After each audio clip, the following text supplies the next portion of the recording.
आज आपण फक्त निवडणूक निकालांवर बोलणार नाही, त्या पलीकडे जाऊन आपण श्रीगोंद्याचे लोक, त्यांची माती आणि त्यांचे नेते यांच्यातलं जे नातं आहे ना, त्याचा जरा खोलात जाऊन विचार करूया. तर महाराष्ट्राच्या अगदी मध्यभागी अहमदनगर जिल्ह्यात श्रीगोंदा नावाचा एक तालुका आहे. एक अशी भूमी ज्याची कहाणी खरं तर तिथल्या मातीतच लिहिलेली आहे. हा मतदारसंघ बघा मुख्यत्वे करून ग्रामीण आहे, म्हणजे इथलं लोकांचं जगणंच थेट निसर्गाशी, ऋतूंशी आणि त्यांच्या जमिनीशी जोडलेलं आहे. मग या मातीचा आवाज नेमका आहे तरी काय? म्हणजे इथल्या लोकांच्या रोजच्या जगण्याला आणि त्यांच्या राजकीय मतांना नक्की कोणत्या गोष्टी आकार देतात? चला त्या मूळ समस्या जरा समजून घेऊया. जरा विचार करा, एक शेतकरी साखर कारखान्याकडून आपल्या हक्काच्या पैशांची वाट बघतोय, पण ते काही येत नाहीत, आणि दुसरीकडे त्याचं पीकही हातून गेलंय. किंवा त्या तरुणांचा विचार करा, गावात काम नाही म्हणून त्यांना आपलं घरदार सोडून शहराकडे धाव घ्यावी लागते. हे फक्त काही मुद्दे किंवा आकडे नाहीत, नाही, हा तिथल्या लोकांचा रोजचा जिवंत संघर्ष आहे. त्यात भर म्हणजे पाण्याची टंचाई, खराब रस्ते आणि सरकारी योजना वेळेवर न पोचणं. या सगळ्यामुळे एक प्रकारची खोलवरची नाराजी तयार होते. आता बघा, श्रीगोंद्याचं राजकारण समजून घ्यायचं असेल तर तिथली सामाजिक वीण समजून घेणं खूप महत्वाचं आहे. मराठा कुणबी आणि ओबीसी समाज यांचं प्राबल्य आहे, आणि सोबतच जवळपास 13% दलित समाज आहे, ज्यांची भूमिका निवडणुकीत खूप खूप निर्णायक ठरू शकते. आणि याच सामाजिक समीकरणांनी वर्षानुवर्षे इथल्या राजकारणाची दिशा ठरवली आहे. बरं, मग लोकांच्या मनातल्या या भावना, हा संघर्ष, हे सगळं निवडणुकीच्या आकड्यांमध्ये कसं उमटतं? चला ते पाहूया. कारण हे आकडे म्हणजे फक्त नंबर नाहीत, तर ते मोठ्या राजकीय बदलांचे संकेत आहेत. आता हे आकडे बघा. 2014 साली राष्ट्रवादी काँग्रेस आरामात जिंकली होती, पण 2019 मध्ये चित्र बदललं. भाजप जिंकला, पण कसा? फक्त 4750 मतांच्या फरकाने. अगदी काठावरची लढत होती ती. मग 2024 मध्ये असं काय झालं की भाजपने तब्बल 37,000 पेक्षा जास्त मतांनी विजय मिळवला, आणि त्याचवेळी मतदानाची टक्केवारी पण इतकी कशी वाढली? हे आकडे एका मोठ्या बदलाची गोष्ट सांगतायत. म्हणजे विजयाच्या मार्जिनमधला हा बदल बघा किती मोठा आहे. 2019 मध्ये जिथे अक्षरशः श्वास रोखून धरणारी लढत होती, तिथे 2024 मध्ये एकतर्फी निकाल. हा एक खूप मोठा राजकीय शिफ्ट आहे. आणि ह्या बदलामागची कारणं काय आहेत हेच आपल्याला आता खोलात जाऊन बघावं लागेल. लोकशाहीमध्ये सार्वजनिक जीवनाची एक प्रतिष्ठा असते, आणि ही प्रतिष्ठा कशावर अवलंबून असते? तर माहितीपूर्ण बोलण्यावर आणि जबाबदार कृतीवर. जेव्हा लोक एवढ्या मोठ्या संख्येने मतदानाला बाहेर पडतात, तेव्हा ते काहीतरी स्पष्टपणे सांगत असतात. आपलं आव्हान हे आहे की त्यांचा तो आवाज योग्य प्रकारे ऐकणं. श्रीगोंद्यात वाढलेलं मतदान हेच दाखवतं की नागरिक जागरूक आहेत आणि त्यांना बदल हवा आहे. तर मग या मोठ्या विजयामागची नेमकी कारणं काय? चला आता काय झालं या प्रश्नावरून हे का झालं या प्रश्नाकडे येऊया. एक गोष्ट लक्षात ठेवूया, इथे आपलं लक्ष कुणा व्यक्तीवर नाही तर व्यवस्थेवर असणार आहे. श्रीगोंद्याच्या राजकारणात एक गोष्ट नेहमी दिसते, ती म्हणजे इलेक्टोरल व्हॉलॅटिलिटी किंवा निवडणुकीतील अस्थिरता.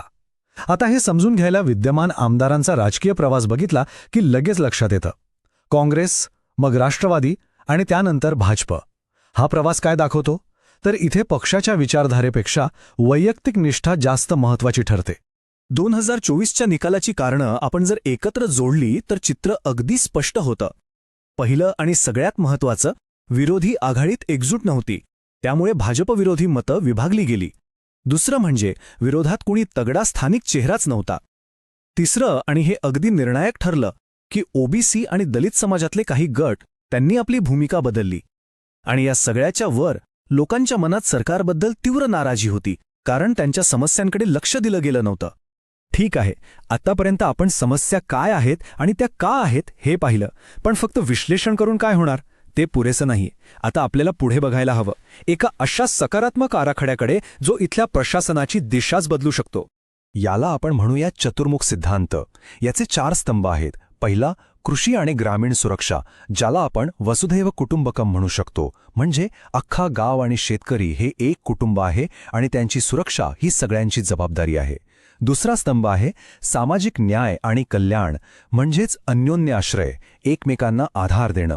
तिसरा, युवा आणि विकास, सत्यम ज्ञानम अनंतम ब्रह्म, म्हणजे तरुणांची ऊर्जा आणि ज्ञानच हेच विकासाचे खरे स्रोत आहेत. आणि चौथा, सुरक्षा आणि ओळख, लोकसूत यशोभूषणम, म्हणजे लोकांचा विश्वास आणि सन्मान हेच खरं वैभव आहे. तर या पहिल्या स्तंभात काय येतं? हे थेट शेतकऱ्यांच्या दुखण्यावर बोट ठेवतं. म्हणजे कर्जमाफीचं आश्वासन देणं, बंद पडलेले साखर कारखाने पुन्हा सुरू करणं आणि सिंचनाची सोय करणं. प्रत्येक धोरणाच्या केंद्रस्थानी जाटर म्हणजे आपला शेतकरीच असायला हवा. दुसरा स्तंभ सर्वसमावेशक विकासावर भर देतो. इथे 13% दलित आणि मोठ्या संख्येने असलेल्या ओबीसी समाजासाठी आरक्षणाची हमी आणि रोजगाराच्या योजना सुनिश्चित करणं महत्त्वाचं आहे. दुर्लक्ष आणि उपेक्षेला परस्पर सहकार्याने म्हणजे अन्योन्याश्रयाने उत्तर दिलं पाहिजे. तिसरा स्तंभ आहे तरुणांच्या भविष्यासाठी. बेरोजगारीवर उपाय म्हणून स्थानिक IT हब आणि व्यावसायिक प्रशिक्षण केंद्र सुरू करणं गरजेचं आहे. डिजिटल पायाभूत सुविधांमध्ये गुंतवणूक करणं म्हणजे तरुणांच्या भविष्यात गुंतवणूक करण्यासारखं आहे. आणि चौथा, अंतिम स्तंभ हा सामाजिक सलोखा आणि स्वच्छ प्रशासनावर जोर देतो. जातीय सलोखा टिकवून शेतकऱ्यांच्या हक्कांसाठी लढून मराठा आणि मंडल समाजाला एकत्र आणायला हवं. लोकांना एक जबाबदार, पारदर्शक कारभार द्यायला हवा, ज्यामुळे त्यांचा व्यवस्थेवरचा विश्वास पुन्हा वसेल. पण एक चांगला आराखडा फक्त कागदावर राहून चालत नाही, बरोबर? त्याला जमिनीवर उतरवण्यासाठी आणि लोकांचा विश्वास परत मिळवण्यासाठी एक पक्की रणनीती लागते. चला बघूया ती कशी असू शकते. बघा, एक यशस्वी प्रचार हा शिस्तीने चालतो, शेवटच्या क्षणी धावपळ करून नाही. निवडणुकीच्या 90 दिवस आधीच उमेदवार जाहीर केला पाहिजे, म्हणजे शेतकऱ्यांपर्यंत पोचायला पुरेसा वेळ मिळतो. पुढचे 30 दिवस फक्त आणि फक्त घरोघरी जाऊन प्रचार, लोकांच्या भेटीगाठी. आणि शेवटच्या टप्प्यात डिजिटल माध्यमातून आणि मोठ्या सभांमधून वातावरण तयार करायचं. प्रत्येक टप्प्याचं एक ठरलेलं ध्येय असतं. आजच्या काळात ना फक्त पारंपरिक प्रचार करून चालत नाही. घरोघरी जाणं, बैठका घेणं, पदयात्रा काढणं हे महत्त्वाचं आहेच, पण त्याला डिजिटलची जोड देणंही तितकंच गरजेचं आहे. म्हणजे स्थानिक व्हॉट्सॲप ग्रुप्स, लोकांच्या गोष्टी सांगणारे इंस्टाग्राम रील्स आणि विशिष्ट भागांसाठी फेसबुक ॲड्स.